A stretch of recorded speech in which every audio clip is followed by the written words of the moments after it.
இதுவரைக்கும் சந்திராஸ் கிச்சனை சப்ஸ்கிரைப் செய்யாதவர்கள் ரெட் கலர் சப்ஸ்கிரைப் பட்டனை ப்ரெஸ் பண்ணி சப்ஸ்கிரைப் பண்ணிக்கோங்க. கூடவே பக்கத்தில் இருக்கிற பெல் பட்டனை ப்ரெஸ் பண்ணுங்கள். எங்களுடைய அப்டேட்ஸ் உடனுக்குடன் உங்களை வந்து சேரும். Hi friends, welcome to Chandra's kitchen. இன்றைக்கி நம்ம ஒரு சுவையான டபுள் பீன்ஸ் குழம்பு எப்படி வைக்கிறதுன்னு பார்க்கலாம் வாங்க. இந்த டபுள் பீன்ஸ் குழம்பு வந்து ரொம்ப டேஸ்ட்டாக இருக்கும். இதை இட்லி, தோசை, சாதத்துக்கு சாப்பிட்றதுக்கு நல்லாயிருக்கும். இப்போ நம்ம முதல்ல ஒரு கடாயில் 3லேருந்து 4 ஸ்பூன் அளவுக்கு எண்ணெய் சேர்த்துக்கலாம். எண்ணெய் நல்லா சூடாகட்டும். இப்போ எண்ணெய் நல்லா சூடாகிடுச்சு. நம்ம கொஞ்சம் கடுகுளுந்து சேர்த்துக்கலாம். இப்போ கடுகுளுந்து நல்லா பொரிஞ்சிடுச்சு. அடுத்ததாக நம்ம ஒரு பச்சை மிளகாய் சேர்த்துக்கலாம். 5 பல் பூண்டு சேர்த்துக்கலாம். இந்த பச்சை மிளகாய் சேர்க்குறதுனால வாசனை நல்லாயிருக்கும். அதனால் நம்ம இந்த மாதிரி ஒரு பச்சை மிளகாவை கீறி சேர்த்துக்கலாம். சின்ன வெங்காயம் வந்து பார்த்திங்கன்னா கைப்பிடி அளவுக்கு சின்ன வெங்காயத்தை நறுக்கி வச்சுருக்கிறத இதோட சேர்த்துக்கலாம். நீங்கள் பெரிய வெங்காயமும் சேர்த்துக்கலாம். நான் சின்ன வெங்காயம் சேர்த்தா கொஞ்சம் நல்ல டேஸ்ட் அதிகமாக இருக்குன்றதுனால நான் சின்ன வெங்காயம் சேர்க்குறேன். வெங்காயம் ஒரு பாதி அளவுக்கு வதங்கும் பொழுதே இந்த குழம்புக்கு வந்து கொஞ்சம் நல்ல டேஸ்ட் எடுத்து கொடுக்கறதுக்காக நான் ஒரு முருங்கைக்காவை வந்து கட் பண்ணி வச்சுருக்கேன். இந்த முருங்கைக்காவை இதோட சேர்த்துக்கலாம். நீங்கள் முருங்கைக்காய் சேர்க்காமல் கூட இதை செய்யலாம். இப்போ வெங்காயம், முருங்கைக்காய் ரெண்டும் நல்லா வந்து கொஞ்சம் வதங்கும் பொழுது நம்ம தக்காளி வந்து ஒரு பெரிய தக்காளியை கட் பண்ணி வச்சுருக்கேன். சின்னதாக இருந்தால் 2 தக்காளி சேர்த்துக்கோங்க. பெரிய தக்காளினா 1 சேர்த்தா போதும். நான் 1 தக்காளி சேர்த்துக்கிறேன். வெங்காயம், தக்காளி, முருங்கைக்காய் எல்லாமே நல்லா வதங்கணும். அந்தளவுக்கு இதை வதக்கிக்கோங்க. 1/4 ஸ்பூன் போல் மஞ்சள் தூள் சேர்த்துக்கலாம்.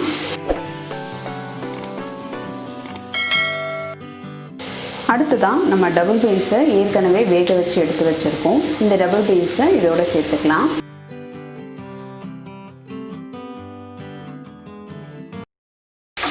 டபுள் பீன்ஸ் சேர்த்துட்டு நல்லா கலந்துருங்க. டபுள் பீன்ஸை வந்து நான் குக்கரில் 3 விசில் வச்சு வேக வச்சு எடுத்து வச்சுருக்கேன். நீங்கள் வந்து இந்த மாதிரி காஞ்ச டபுள் பீன்ஸ் இல்லாமல் நார்மலாக ஃப்ரெஷ்ஷாக கிடைக்கிற டபுள் பீன்ஸ் அப்படின்னா நீங்கள் நேரடியாகவே கூட வந்து வதக்கி செய்யலாம். நான் குழம்பு மிளகாய் தூள் ஒரு 2.5 ஸ்பூன் அளவுக்கு சேர்த்துக்கிறேன். இந்த குழம்புக்கு தேவையான அளவு உப்பு சேர்த்துக்கலாம்.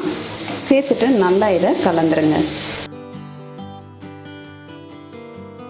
இப்போ நம்ம ஒரு 2 டம்ளர் அளவுக்கு தண்ணி சேர்த்துக்கலாம். டபுள் பீன்ஸும் முருங்கைக்காவும் கொஞ்சம் நல்லா வேகணும், அதுக்காக தண்ணி சேர்த்துருக்கோம். சேர்த்துட்டு நல்லா கலந்துருங்க. இப்போ முருங்கைக்காய் வேகணும், அதனால் வந்து நான் கொஞ்சம் நேரம் இதை மூடி வச்சிடுறேன். இப்போ நம்ம மூடி வச்சு ஒரு 10 நிமிஷம் ஆயிடுச்சு. முருங்கைக்காய் வெந்திருக்கும். நம்ம ஓப்பன் பண்ணிடலாம்.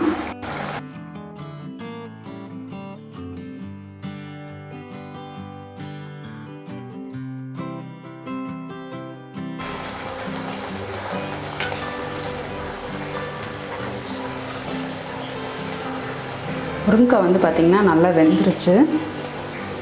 தேங்காய் நான் ஒரு 2 கீத்து அளவுக்கு எடுத்திருக்கேன். அதை வந்து கொஞ்சம் சோம்பு போட்டு நல்லா விழுதாக அரைச்சிருக்கேன். அந்த விழுதை நம்ம இந்த டபுள் பீன்ஸ் குழம்போடு சேர்த்துக்கலாம். இந்த குழம்புக்கு நம்ம புளி சேர்க்கணுன்னு அவசியம் இல்லை. கொஞ்சம் தண்ணி சேர்த்து நான் இதோட சேர்த்துக்கிறேன். நம்ம மிக்சரில் கொஞ்சம் தண்ணி சேர்த்து நம்ம சேர்த்தாச்சு. நல்லா கலந்து விட்டுருங்க. இப்போ நம்ம தேங்காய் சேர்த்த பிறகு கொஞ்சம் கொதிக்கணும், அதனால் கொஞ்சம் நேரம் கொதிக்க விடலாம். இந்த குழம்பு வந்து பார்த்திங்கன்னா ரொம்ப அதிகமாக காரமாக இருக்காது, மைல்டான காரத்தோடு இருக்கும். நம்ம அந்த குழம்புல இருக்கிற டபுள் பீன்ஸ் சாப்பிடும் போது பார்த்திங்கன்னா நல்லா முந்திரி சாப்பிட்ற மாதிரி ஒரு நல்ல டேஸ்ட் இருக்கும். ரொம்ப வந்து சூப்பராக இருக்கும். கண்டிப்பாக நீங்கள் இந்த குழம்பை ட்ரை பண்ணி பாருங்கள். இப்போ இந்த குழம்பு வந்து கொதிக்கட்டும். இப்போ லைட்டாக கொதிக்க ஆரம்பிச்சிடுச்சு. நம்ம ஒரு வாட்டி கலந்து விட்டுடலாம்.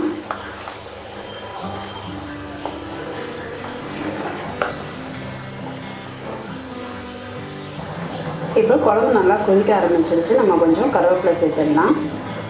இப்போ நம்ம கடைசியாக கொஞ்சம் போல் கொத்தமல்லி தழை சேர்த்துடலாம். நான் இந்த ஸ்டேஜ்லேயே ஸ்டவ் ஆஃப் பண்ணிடுறேன். ஏன்னா நான் வந்து மண் கடாயில் செய்கிறதுனால இந்த ஸ்டேஜில் நான் ஆஃப் பண்ணிடுறேன். இது கொஞ்சம் நேரத்துலேயே வந்து திக்காகிடும். நீங்கள் வந்து நார்மலாக செய்கிறீங்க அப்படின்னா இன்னும் கொஞ்சம் நேரம் விட்டு அதுக்கப்புறம் ஆஃப் பண்ணிக்கோங்க. இப்போ நம்மளுடைய சுவையான டபுள் பீன்ஸ் குழம்பு சூப்பராக ரெடி ஆகிடுச்சு. நீங்களும் இந்த டபுள் பீன்ஸ் குழம்பை உங்கள் வீட்டில் ட்ரை பண்ணி பாருங்கள். ட்ரை பண்ணி பார்த்துட்டு உங்களுடைய ஃபீட்பேக்கையும் கமெண்ட்டையும் எங்களுக்கு சொல்லுங்கள்.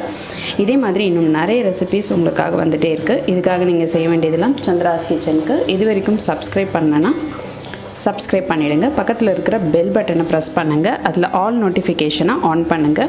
நான் இன்னொரு சுவாரஸ்யமான ரெசிபியோடு உங்களை சந்திக்கிறேன். நன்றி, வணக்கம்.